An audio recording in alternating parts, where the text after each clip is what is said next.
그래서 조무령왕은 우리 호복을 입고 기사를 해야 되겠다. 호복 기사를 해야 되겠다라고 이제 판단을 하고 이제 신하들을 설득을 하는데 그 설득하는 과정이 지난합니다. 적을 약하게 하면서 힘은 적게 들여 공을 많이 이루고 백성의 수고로움이 다하지 않도록 하고도 옛날의 공적을 펼치고자 합니다. 무릇 세상에 높은 공적을 이룬 사람은 물려받은 풍속에 누를 끼치는 짐을 져야 하며 홀로 지혜로운 생각을 가진 사람은 변화를 싫어하는 백성들의 원망을 감내해야 합니다. 나는 호복을 입고 말을 타며 활을 쏘는 것을 백성에게 가르치고자 합니다. 그러면 세상은 틀림없이 과인에 대해 이러쿵저러쿵 뒷말이 많을 겁니다. 어찌하면 좋겠습니까? 이 말을 자기 스승인 비에게 이야기한 겁니다. 그래서 스승이 그 말 들으니까 왕이 절실하구나. 그래서 이렇게 이야기합니다. 비가 대답을 합니다. 신이 듣기에 의심하면서 한 일은 공을 이룰 수 없고 의심하면서 하는 행위는 명분을 얻지 못한다고 합니다. 왕께서 이미 물려받은 풍속의 우리에 대해 부담을 지기로 결정하셨습니다. 천하의 뒷말은 돌아보시지 않아도 됩니다. 무릇 지극한 덕을 논하는 사람은 세속과 화합하지 못하고 큰 공을 이루는 자는 여러 사람과 도모하지 않습니다. 옛날 순임금은 묘의 춤을 추었고 우임금은 나국, 옷 벗고 사는 사람들입니다. 나국에서 옷을 벗었지만 이는 욕망을 길러 즐기다는 뜻이 아니라 덕을 논하고 공을 기약하기 위해 힘쓴 것입니다. 어리석은 자들은 일이 이루어져도 제대로 모르지만 지혜로운 자는 형상이 나타나기 전에도 그것을 봅니다. 그러한데 왕께서는 무엇을 의심하고 계십니까? 하라는 겁니다. 마음먹은 대로. 그래서 스승의 이제 허락을 얻었습니다. 그런데 이제 자기 숙부 공자성이 말을 안 듣습니다. 그러니까 이제 숙부가 이제 아프다는 핑계를 대고 안 나옵니다. 조정에. 내가 숙부께서 아프시다는 이야기를 들었는데 내가 직접 가서 청을 드려야겠다. 고했다. 이에 왕은 공자성의 집으로 가서 친히 그에게 이렇게 청했다. 무릇 옷이란 것은 입기에 편하기 위한 것이고 예라는 것은 일을 편하게 하기 위한 것입니다. 성인들께서는 사는 곳에 따라 그 편의에 따르고 일에 따라 예를 정했기 때문에 백성들을 이롭게 하고 나라는 부유하게 하는 것입니다. 9월 사람들은 머리카락을 짧게 자르고 몸에 문신을 하고 팔짱을 끼고 왼쪽 어깨를 드러냅니다. 이를 검게 물들이고 이마에 문신을 하고 물고기 껍질로 된 모자를 쓰고 거친 옷을 입은 것은 대오라는 나라입니다. 이처럼 예의와 복장은 다 달랐지만 편리라는 점에서 한 가지였습니다. 사는 곳이 다르면 그 활용이 변하고 일이 다르면 예가 바뀌는 겁니다. 그렇기 때문에 성인들은 그 나라에 이롭다면 한 가지 방법에만 매이지 않고 그 일에 정말 편리하다면 똑같은 예의를 고집하지 않았습니다. 그래서 자기 그 숙부인 공자성을 이렇게 설득을 했습니다. 지금 숙부께서 말씀하시는 것은 풍속 그 자체에 관한 것입니다만 제가 말하는 것은 풍속을 만드는 이치에 관한 것입니다. 풍속을 새로 만들겠다는 겁니다. 변화시키겠다는 겁니다. 그래서 이 숙부도 결국도 설득을 했습니다. 그런데도 아직도 많이 남았습니다. 조문, 조조, 주소, 조준 이 모두 왕에게 호복을 입지 말 것과 옛날 법을 따르는 것이 옳다고 아뢰었다. 왕은 이렇게 말했다. 지금이나 옛날 지금 근대나 다 다를 바 없습니다. 통촉하옵소서 했겠죠. 그리고 왕이 이제 이렇게 말합니다. 선왕들의 섭속이 다 같지 않은데 어떤 법을 말하는가? 제왕들이 서로 이어받지 않았는데 어떤 예를 따르자는 말인가? 복희와 신농은 교화만 했지 사람을 죽이지 않았다. 황제 요수는 사람을 죽이긴 해도 꾸짖지 않았다. 사망에 이르기까지 때에 따라 법을 만들고 일에 따라 예를 제정했다. 법령과 제도는 각각 그 편의를 따랐고 어복이나 기계는 사용하기에 편하도록 했다. 그러므로 얘가 반드시 한 가지 기를 필요는 없으며 나라를 편하게 하는데 굳이 예것일 필요는 없다. 이렇게 합니다. 그리고 성인께서는 몸에 편리한 것이 옷이고 일에 편리한 것이 예라고 하셨다. 진태의 범절과 어복의 제도는 백성들을 다스리기 위해 존재하는 것이지 현명함 여부를 논하기 위한 것이 아니다. 따라서 백성들을 다스리는 것은 풍속과 함께 흘러가는 것이며 현명함이라는 것은 변화와 더불어 갖추어지는 것이다. 속담에 글로 말을 몰고자 하는 자, 아까 안도새끼와 비슷한 말이죠. 글로 가지고 말을 몰고자 하는 자는 말의 성정을 다 알지 못하며 옛것으로 지금을 규제하라는 자는 일의 변화를 충분히 알 수 없다. 고하했다. 법을 좇는 공만으로는 세상을 뛰어넘을 수 없고 옛날의 가르침을 본받는 것만으로는 현재를 규제하기에 부족하고 그대들이 이에 미치지 못하는 것이 마침내 호복을 입고 기분과 사수를 모집했다. 이렇게 되는 겁니다. 그러니까 이 왕이라는 사람이 일방적으로 이렇게 하겠다라고 명령을 한 것이 아니라 이런 제도를 바꾸면서 신하들을 이렇게 구구절절히 설득을 한 겁니다. 대단하죠? 잭 웰치가 지를 경영을 할 때, 자기가 혁신을 하기 위해서 변화를 할 때는 700번 정도를 이야기했다고 합니다. 귀에 딱지 않을 정도로. 나중에는 그야말로 신물이 날 정도로 이야기를 했다고 합니다. 그러면 이제 바뀌더라는 겁니다. 그래, 우리 이렇게 한다라고 한 번 정도, 한두 번 이야기하고는 바뀌지 않는다는 겁니다. 이와 같이 구구절절히 이렇게 해서 이제 호복을 입고 기병과 사수를 모집했다. 이제 이렇게 혁신을 하게 된 겁니다. 참 리더 해먹기 힘들죠. 왕을 해먹기도 이 시대도 힘들었습니다.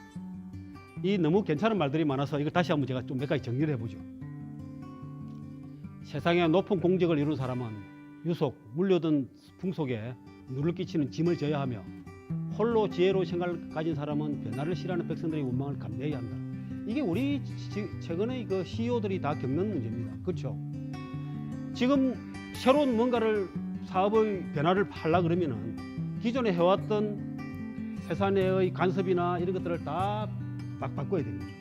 그리고 직원들을 따라오지 않습니다. 따르지 않는 그 사람들의 원망을 감내해야 됩니다. 그러면서 그래야만이 변화를 일으킬 수 있죠. 의심하며 한 일은 공을 이룰 수 없고 의심하며 한 행위는 명분을 얻지 못한다. 이게 무슨 말입니까? 이걸 될까 말까, 안 될 텐데, 힘들 텐데 이렇게 해서는 안 된다는 겁니다. 하려면 가감하고도 단호한 결단을 하고 거침없이 밀어붙이라는 겁니다. 그래, 유속의 우려를 부담직으로 하셨으니 빈발은 돌아보시지 않아도 됩니다. 지극한 덕을 논하는 사람, 논지덕자, 지극한 덕을 논하는, 그러니까 아주 수준이 높은 덕을 논하는 사람은 세속 일반 사람들하고는 화합하지 않습니다. 그런 사람들하고 구구절절히 아래 사람들과 논할 필요가 없다는 이야기입니다. 큰 공을 이루자는 여러 사람과 도모하지 않습니다. 모든 사람들에게 다 물어보고 하지 않는다는 겁니다. 이게 스티브 잡스가 한 이야기가 있습니다. 고객들이 뭘 원하는지를 묻지 마라. 고객들은 뭘 원하는지도 모른다. 무슨 말인지 알겠습니까? 우리가 스마트폰이 나오기 전에는 스마트폰이 필요하다는 것도 몰랐습니다. 사람들에게 물어보고 어떤 전화기가 좋으냐 그러면은 통화 음질 좋고 뭐 어쩌고 가볍고 작고 싸고 이런 이야기 했을 겁니다. 그러나 스마트폰이 나오고 나서 이제 스마트폰이 없이는 못 삽니다. 우리가 스마트폰의 노예가 되어 살고 있죠. 스티브 잡스는 그걸 깨뚫은 겁니다. 일반 대중은 무엇이 필요한지도 모른다.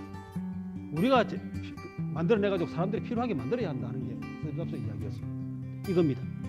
지극한 덕을 논하는 사람은 세속과 화합하지 않습니다. 그 사람들은 주면 따라오게 돼 있다는 겁니다. 구석진 곳일수록 이상한 것이 많고 왜곡된 학자일수록 궤변이 많습니다. 모르면 의심하지 않고 자기와 다르면 비난하지 않아야 공정하고 가장 좋은 것을 추구할 수 있습니다.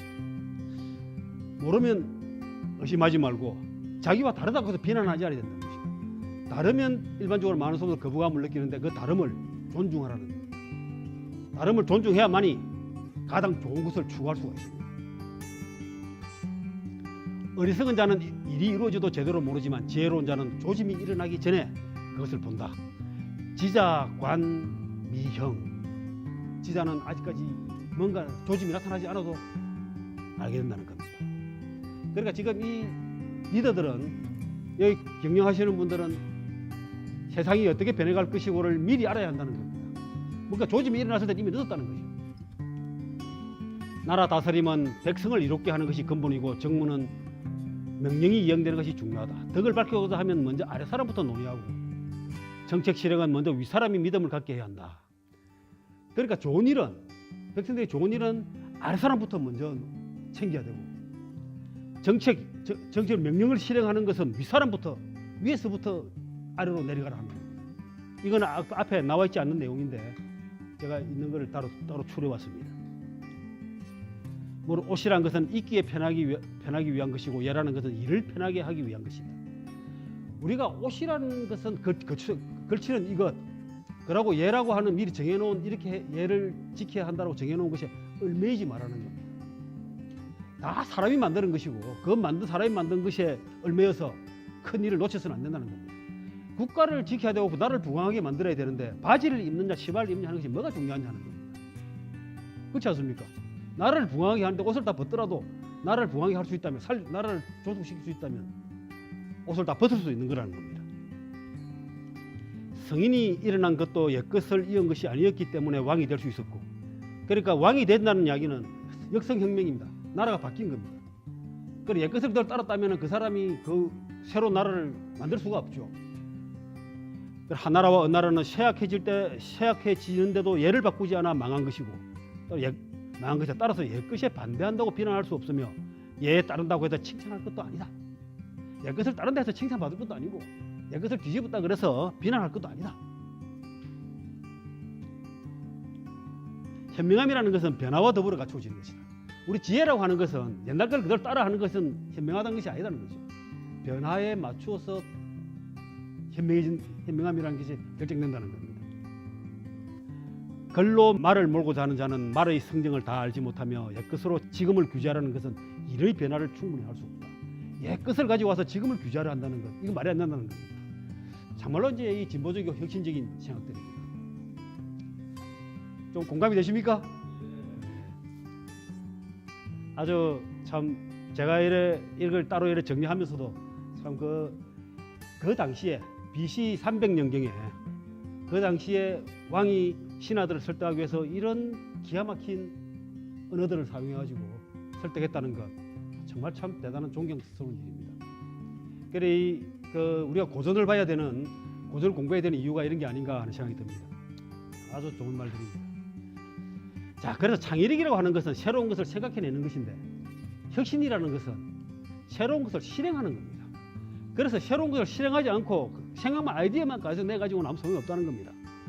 그리고 리더십의 기초는 사람들이 사고방식과 사고의 틀을 변화시키는 리더의 역량입니다. 리더들은 자기가 소속해 있는 자기 소속된 사람들을 그 사고의 틀을 바꿔주는 겁니다. 생각하는 사고방식과. 그래서 변화를 일으켜서 앞설 것인가, 변화를 받아들여서 생존할 것인가, 아니면 변화를 거부해서 사라질 것인가, 이 선택의 문제죠.